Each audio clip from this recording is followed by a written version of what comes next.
तो आप सभी कक्षा 8 के छात्रों का स्वागत है। तो छात्रों, फाइनली आप सभी सीजी बोर्ड यानी कि छत्तीसगढ़ बोर्ड के छात्रों के लिए हम विषय गणित कक्षा 8वीं जो आपका गणित विषय है, इसका कंप्लीट मॉडल पेपर उच्च प्राथमिक प्रमाण पत्र परीक्षा 2026 यानी कि वार्षिक परीक्षा 2026 के लिए लेकर आ चुके हैं। तो छात्रों कंप्लीट क्वेश्चन पेपर देखेंगे और साथ ही साथ आपको कंप्लीट सॉल्यूशन भी बताया जाएगा, जिससे आपकी तैयारी बहुत अच्छी हो जाए। तो यदि आप भी अपने कल के एग्जाम में बहुत ज़्यादा अच्छे अंक लाना चाहते हो, यदि आप पास होना चाहते हो और यदि आप टॉप करना चाहते हो, तो दोनों कंडीशन में आपको बहुत अच्छे से क्वेश्चन पेपर को तैयार कर लेना है।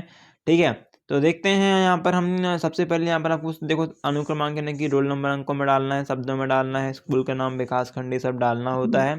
तो ये सब आपके टीचर आपको भरवा देते हैं। अभी यहाँ पर हम मेन क्वेश्चन देखते हैं। तो 1.1 करके आपका सही विकल्प चुनकर लिखिए। मैं पहला क्वेश्चन क्या कहता है कि किसी भी संख्या की घात शून्य होने पर उसका मान क्या होता है। तो मान लो यहाँ पर संख्या है 5 और इसकी घात है 0, तो इसका मान क्या होगा? इसका मान होगा छात्रों आपका 1। ठीक है, कोई भी संख्या की घात अगर 0 हो, अगर घात 1 होती है तो मतलब 5, वही 5 का 5 या 4 का 4, लेकिन यदि इसकी घात 0 कर दें तो इसका मतलब कितना? 5 नहीं, 1 आपका उत्तर है। फिर एक चतुर्भुज के चारों अंतः कोणों का योग कितना होता है? तो छात्रों 360 होता है, 90 होता है एक कोण का, और 4 को मल्टीप्लाई कर दे तो 9 चौके 36 यानी कि 360। फिर होता है परिमेय संख्या यानी कि रैशनल नंबर्स, जिसे हम P/Q के रूप में लिखते हैं। मैं Q का मान कभी क्या नहीं हो सकता? तो यहाँ पर Q कभी भी 0 नहीं हो सकता। Q is not equal to 0, साफ साफ इसकी परिभाषा में बताया जाता है। फिर घनाभ क्यूबॉइड में कितने फलक होते हैं? तो छात्रों घनाभ में 6 फलक होते हैं, राइट आंसर है। मूल बिंदु के निर्देशांक क्या होते हैं? तो सभी छात्र जानते होंगे क्या होते हैं, 0 0 होते हैं। अगला जो क्वेश्चन है, हम उससे देखने से पहले एक सेकेंड, यहाँ पर हम सेकेंड क्वेश्चन देखते हैं, जो कि है रिक्त स्थानों की उचित पूर्ति कीजिए। तो पहला मोस्ट इंपॉर्टेंट है, समकोण त्रिभुज में सबसे बड़ी भुजा को क्या कहते हैं? तो इसे हम छात्रों कर्ण कहते हैं, है ना। ये हमारा समकोण त्रिभुज सबसे बड़ी भुजा जो ये वाली रहती है, इसे हम क्या कहते हैं? कर्ण कहते हैं। फिर है लाभ प्रतिशत बराबर क्या होता है? तो लाभ प्रतिशत बराबर लाभ भागित क्रय मूल्य। जो आपको इस प्राइस में आपने क्या किया, खरीदा, उसका गुणा 100 से कर देते हैं तो लाभ निकल आता है। अगला क्वेश्चन है 64 का घनमूल क्या होता है? तो छात्रों यहाँ पर राइट आंसर 4 हो जाएगा, क्योंकि घनमूल का मतलब होता है 3, 4 का क्यूब 3, तो 4 गुणित 4 गुणित 4 करोगे तो आपका कितना आएगा? 64। इस कारण 64 का घनमूल कितना हो जाएगा? 4। अब मान लीजिए जैसे आपसे पूछ रहे 25 का वर्गमूल क्या हो। अब 25 का वर्गमूल सब जानते हैं 5 है। 5 क्यों है? क्योंकि 5 गुणित 5 करेंगे तो 25 आ जाएगा। इसी प्रकार 4 गुणित 4 गुणित 4 करेंगे तो 64 आ जाएगा। फिर वृत्त के केंद्र से होकर जाने वाली सबसे बड़ी जीवा को वृत्त का खालिस्तान कहते हैं। तो वृत्त का क्या कहते हैं? सभी छात्रों को पता होना चाहिए, व्यास कहते हैं। ठीक है, वृत्त की सबसे बड़ी जीवा क्या कहलाती है? व्यास कहलाती है। अगला जो क्वेश्चन है वो है अभाज्य गुणनखंड विधि से 144 का वर्गमूल ज्ञात करना है। तो अभाज्य गुणनखंड विधि क्या होती है? इसमें आपको एलसीएम लेना होता है 144 का, है ना। तो 2 से काटोगे आप इसे, 2 सत्ते 14, 2 दूनी 4, और फिर 2 तिया 6, और फिर 2 एकम 2 आ जाएगा, और फिर काटेंगे आप तो इस प्रकार से कटते जाएगा, है ना। तो जो लास्ट डिजिट आप जैसे डिजिट मिलती हैं, आपको डिजिट इस प्रकार से मिलेंगे। एलसीएम में इस साइड जो आपको नंबर मिलेंगे वो मिलेंगे 2 गुणित 2 गुणित 2 गुणित 2 4 बार, और गुणित 3 गुणित 3। तो इसका जोड़ा बनाएंगे हम 1 2 3 जोड़ा। अब 3 जोड़ा में जोड़े को एक बार लिखेंगे, तो 2 एक बार, 2 एक बार, और फिर 3 एक बार। तो हम क्या लिखेंगे यहाँ पर, या अपने आंसर में लिखेंगे 2 गुणित 2 गुणित 3। तो 2 दूनी 4 और 4 ती 12 इसका उत्तर रहेगा। अभी हम आपको और अच्छे से समझा देते हैं, पहले क्वेश्चन देख लेना फिर इकट्ठे आंसर बताएंगे। तो अगला क्वेश्चन देख लो, घातांक के नियमों का प्रयोग करते हुए सरल करना है इन दोनों को। अब एक चरवाल रैखिक समीकरण को हल करना है। तो यहाँ पर देखो 3x + 7 बराबर 22 है। 3x + 7 बराबर कितना है? 22।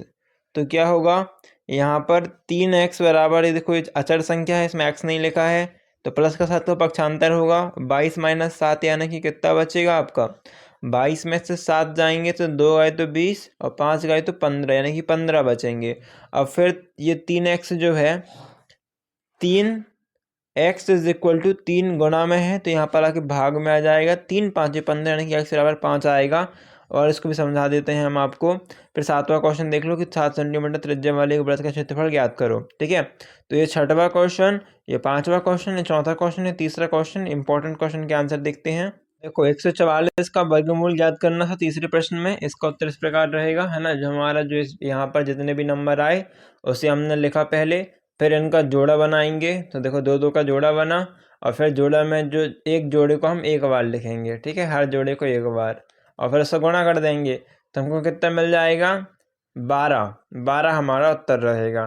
ठीक है, इसके बाद है सरल कीजिए 2 की घात 3 की घात 2 गुणित 2 माइनस 4। तो यहाँ पर देखो जब घात ना ऐसा ऊपर गुणा में होती हैं तो हम यहाँ पर ये वाला सूत्र लगाते हैं am इंटू एन। ठीक है, तो यहाँ पर क्या है 2, यहाँ पर m की पावर, m का कितना मान है 3 और n की मान कितना है 2। तो यहाँ पर जो गुणे में आ जाएंगी तो 3 दूनी 6 हो जाएगा। सॉरी, हाँ 3 दूनी तो 6 हो जाएगा, पर यहाँ पर गुणा नहीं करना है। अच्छा, यहाँ पर 3 दूनी 6 ये लिखा है। ठीक है, 3 दूनी 6 हो जाएगा, 2 की पावर कितना हो जाएगा आपका 6, और यहाँ पर 2 माइनस 4 है गणित में कितना 2 माइनस 4। तो यहाँ पर एक और संख्या तो दी ही नहीं है हमें जिससे हम गुणा करें, तो यहाँ पर सिंपल हम इन दोनों का गुणा कर देंगे। तो 2, अभी देखो 2 की पावर 6 यहाँ पर है और इंटू 2 की पावर माइनस 4 है। तो यहाँ पर भी सूत्र लगेगा जब दोनों वैल्यू सेम हो, यानी कि दोनों ए हो, ये भी ए है ये भी ए है, मतलब ये भी 2 है और इंटू में ये भी 2 है। तो हम इसे एक बार लिखेंगे, 2 2 को एक बार, और जो घात हैं 6 और माइनस 4 इसको जोड़ देंगे। तो 6 प्लस माइनस 4 करोगे तो यहाँ पर इसकी वैल्यू 2 आएगी। ठीक है, तो 2 दूनी आपका उत्तर कितना आ जाएगा, 4 आ जाएगा। अगला आ जाएगा आपका रैखिक समीकरण हल करना था 3x माइनस 5। तो यहाँ पर सीधे 3x का जो लिखा है 3x माइनस 5 बराबर कितना है 10, है ना। तो 3x बराबर कितना हो जाएगा आपका माइनस 5 से पक्षांतर हो जाएगा, तो यहाँ पर 10 प्लस 5 हो जाएगा, यानी कि आपका 15 आ जाएगा। अभी x बराबर कितना हो जाएगा 15, 15 का बटा 3, यानी कि x बराबर 5 आपका उत्तर आ जाएगा। ठीक है, ये देख लो। इसके बाद वृत्त का क्षेत्रफल ज्ञात करना है, जहाँ पर त्रिज्या कितनी दी है 7 सेंटीमीटर।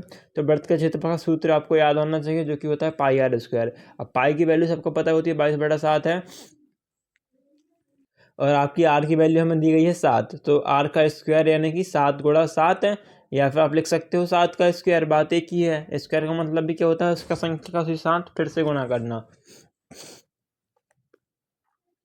तो यहाँ पर देखो एक 7 से एक 7 कट गया और 22 इंटू 7 बचा, तो 154 आपका इसका उत्तर हो जाएगा। ठीक है, जैसे हम क्षेत्रफल को लिखते हैं वर्ग सेंटीमीटर में, लिखेंगे हम इसका उत्तर 154 वर्ग सेंटीमीटर। अब आगे क्वेश्चन देखते हैं।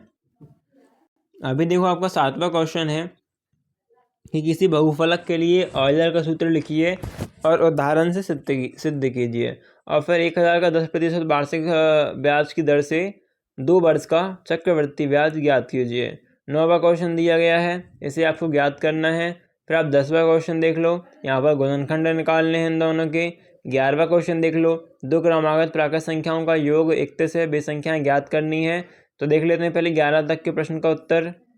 तो देखो 7वें क्वेश्चन यहाँ पर आपको ऑयलर का सूत्र लिखना होगा। तो ऑयलर का सूत्र क्या होता है, F प्लस वी माइनस ई बराबर 2। ठीक है, यहाँ पर F जो होता है ये फलक होता है, V शीर्ष होते हैं, E आपके एजेस यानी कि किनारे होते हैं। अगला क्वेश्चन जहाँ पर आपको चक्रवृद्धि ब्याज ज्ञात करना था, यहाँ पर छात्र आप प्रश्न ध्यान से पढ़ोगे तो आपको लिखा है मूलधन है 1000 रुपये, दर है 10%, समय है 2 वर्ष, और मिश्रधन का सूत्र आपको याद होना चाहिए, तो आप चक्रवृद्धि ब्याज निकाल पाओगे।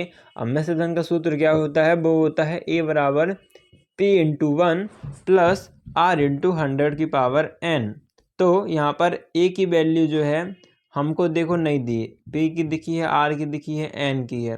तो जिसकी वैल्यू है हम लिख लेंगे। यहाँ पर हमारे पास P की वैल्यू कितनी है 1000 है, R की वैल्यू कितनी है 10% है। तो लिख देते हैं P की वैल्यू 1000, 1 की जगह 1 प्लस R की जगह 10 और 100 की जगह 100 का स्क्वायर। ओके, अब यहाँ पर 1000 का 100 से यहाँ पर कैंसिल भी कर सकते हो आप, या फिर चाहो तो देखो इसको तोड़ के लिख दो 110/100। कैसे?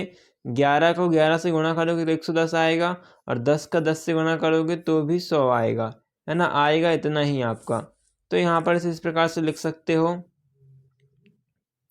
और ये आपका फिर इजीली कट जाएगा। 10 से आपका एक जीरो कटेगा, और यहाँ पर से आपका दूसरा जीरो कटेगा। अब बचा यहाँ पर कितना? 10, ठीक है। और 10 गुणित 11 11 121, यानी कि 10 गुणित 121 यानी कि 1210 आपका उत्तर आएगा। सेम चीज़ यहाँ पर से भी। चलो देखो नेक्स्ट क्वेश्चन देख लेते हैं।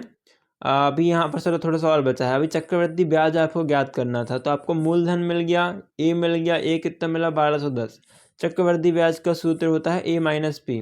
तो मूलधन माइनस कितना? मूलधन माइनस आपका मिश्रधन, मिश्रधन माइनस मूलधन।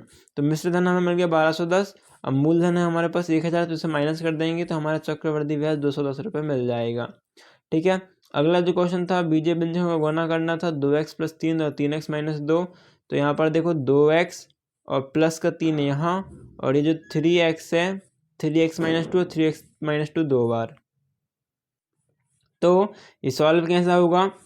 3 दूनी 6 और x भी दो बार आ गया तो x का स्क्वायर, और 2 दूनी 4 और x एक बार है तो एक बार। अब 3 तिरकन 9 और x एक बार है, इसमें तो नहीं है, तो यहाँ पर एक बार x, तो 3 दूनी 6 तो 6 का 6। अब देखो 6x² माइनस का 4x प्लस का 9x और माइनस का 6, तो माइनस का 4 और प्लस का 9 कितना हो गया आपका? 9 में से 4 गए तो 5, और माइनस का 6 माइनस का 6, ये आपका इसका उत्तर हो जाएगा, ठीक है। अगला जो क्वेश्चन था आपका 10वां गुणनखंड ज्ञात करने थे x² + 7x + 10 का। तो यहाँ पर हमको जो बीच वाली संख्या होती है छात्रों, इसको ऐसा तोड़ना होता है कि हम तोड़ तो दें लेकिन उसको जोड़ने में उतना ही आए और गुणा करने में जो आगे वाली संख्या वो आए। जैसे हम इसे 4 + 3 में जोड़ेंगे तो जोड़ने में तो तोड़ देंगे तो जोड़ने में तो 7 ही आ रहा है, लेकिन गुणा करने में 10 नहीं आ रहा है, इसलिए हम इसे नहीं ले सकते हैं। पर यदि हम 5 + 2 लें, 5 + 2 भी कितना होता है? 7 होता है, और 5 गुणा 2 करेंगे तो 10 आ जाएगा। इस कारण से हम 5 + 2 ले सकते हैं। तो यहाँ पर जहाँ पर 7 है इसे हम क्या लिख देंगे? 5x + 2x, और फिर इसे हम लिख देंगे कॉमन लेके। तो यहाँ पर x² है, एक x लिख लिया।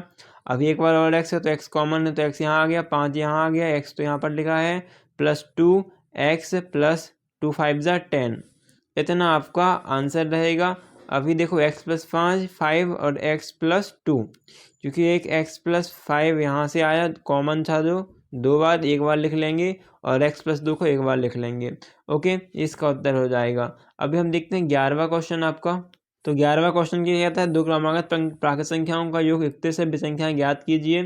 और फिर 12वां क्वेश्चन देख लो, ठीक है। यहाँ पर रचना करनी तो रचना खुद से कर लेना यार, थोड़ा टाइम लगता है इसमें।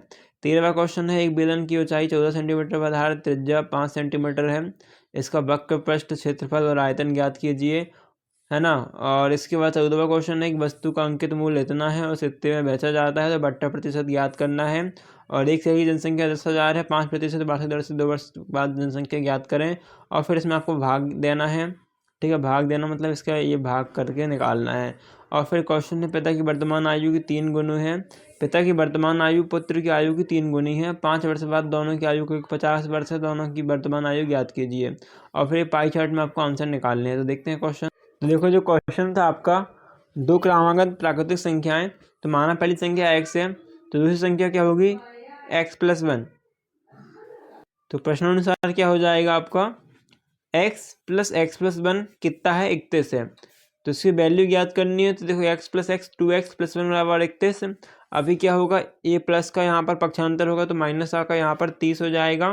ओके, अब जब ये माइनस का 30 माइनस का 1 हो जाएगा तो यहाँ पर आपका 30 बचेगा। अब 2x = 30 है, तो यहाँ पर हम x बराबर कितना कर देंगे? 2 गुणे में है, यहाँ पर निकल के भाग करेगा तो x बराबर आपका 15 उत्तर आ जाएगा, ठीक है। अगला जो क्वेश्चन था आपका, समलंब चतुर्भुज की दूसरी भुजा ज्ञात करनी थी। तो यहाँ पर भुजा का क्षेत्रफल का सूत्र लगेगा, यहाँ पर वैल्यू पुट करोगे आपको आंसर इतना मिल जाएगा। ओके, अगला क्वेश्चन 72% ज्ञात करना है। तो यहाँ पर अंकित मूल्य इतना दिया है, विक्रय मूल्य इतना दिया है। बट्टा का सूत्र क्या होता है? अंकित मूल्य माइनस विक्रय मूल्य, तो आपको 126 उत्तर आ जाएगा। अब 72% ज्ञात करना है, तो 126/840 × 100 कर दोगे तो आपको जो बट्टा प्रतिशत मिल जाएगा। अब पुत्र की आयु ज्ञात करनी थी, तो पुत्र की आयु वर्तमान आयु इतनी है, पता है वर्तमान आयु इतनी है, 5 वर्ष बाद कितनी होगी, तो ये इस प्रकार से सॉल्व होगा। यहाँ पर से देख लो, और ये लास्ट वाले क्वेश्चन का आंसर है। तो मिलते हैं नेक्स्ट वीडियो पर। Like share subscribe.